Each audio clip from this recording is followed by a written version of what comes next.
Well, g'day Andrew. It's great to have you in far north Queensland, and particularly here at AFL Cape York Boys House.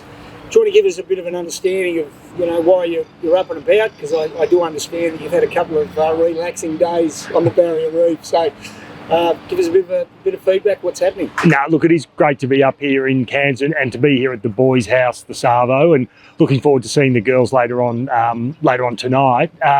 Also fortunate enough to see a primary school's carnival over at Watson Oval, which was fantastic. But the main reason actually for being up here today, well, there's a couple, but one of them is a couple of our external lawyers, Kieran O'Brien and our King's Counsel, Angus McNabb, have sort of donated their time, and they want to talk to the boys and girls and provide them a bit of initial legal education, and so some workshops on negotiation skills and other things tomorrow. So it's great that they can donate their time and to help the boys and the girls out with that. But also up here to sort of raise a bit of awareness amongst AFL and AFL staff about Cape York House and AFL Cape York and the foundation. That's terrific. The relationship between obviously AFL Cape York and the national body is really important, obviously to us, due to the many opportunities we get through the relationship. In relation to the foundation, which you just touched on, how important do you think the work that the actual foundation is doing is important to the young people that that live in this far north region? Oh, look, Rick, it's super important, and that's why funding for the foundation is also critical. But sort of the three pillars that we're working on at the foundation, amongst others, is providing development opportunities up in the Cape, which the Cape York development staff are doing.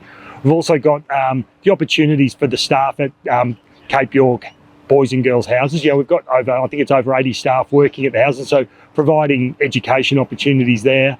And then thirdly, for the boys and girls in the houses themselves, particularly in relation to the wellbeing programs.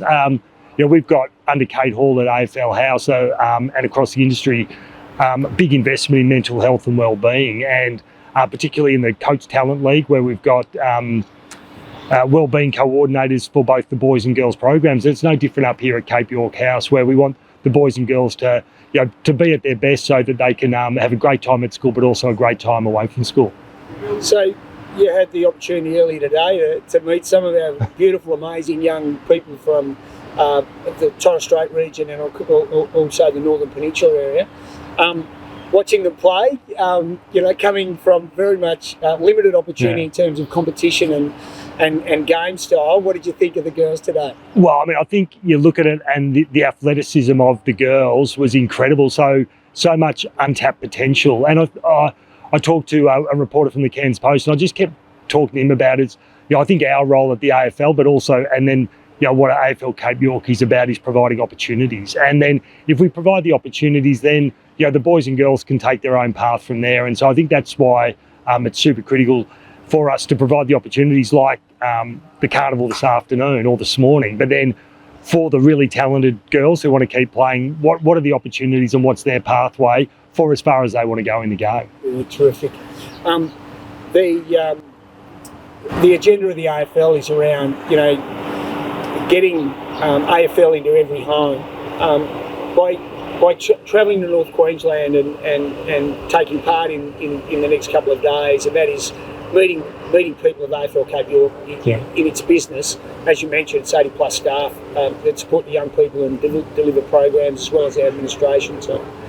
How important do you think it is that the CEO of the organisation is taking that time a very valuable time, particularly while the season is operating, to come up and see the people in North Queensland? Oh, look, I think it's important because, and we've said it a number of times, we want footy in every home. So that doesn't matter whether you're at the southern tip of Tasmania or, the easterlymost point in Byron Bay or way up north here in, I just want the opportunities, and we want, a boy or girl playing footy, whether they're in northern Queensland or, the inner eastern suburbs of Melbourne, just to have those opportunities. It's a great game, and we want it everywhere. We want all the boys and girls to have the opportunity to share in the game. And I think what we've got at the moment is a fantastic national competition, and the Tasmanian team coming in a few years' time completes a really national grid of the competition. But what's important for me is that our game becomes a national game, and we're as strong in Queensland as we are in Victoria.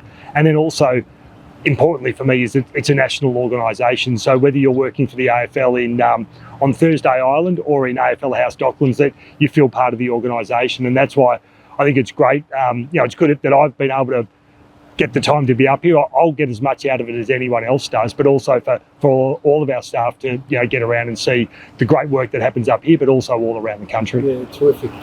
And to finish, it's been a great first week of the Sir Doug Nicholls round, which is really important to people within our space and the national game more broadly. How have you seen the first week, and what are you looking forward to in the second week? Look, I think the first week was a great celebration, and we saw some incredible games. Maybe there was a couple that weren't as close as what they could have been, but I just think it's a great time, and I love celebrating the talent, but I also think it's also important to that not one of the 71 or 2 men that are on our AFL list, they didn't get there on talent alone. They got through a heap of hard work, and I think it's important to celebrate the hard work and the dedication that's gone in, as well as the incredible talent. Yeah, thanks so much. No worries, Rick. Thanks for having me.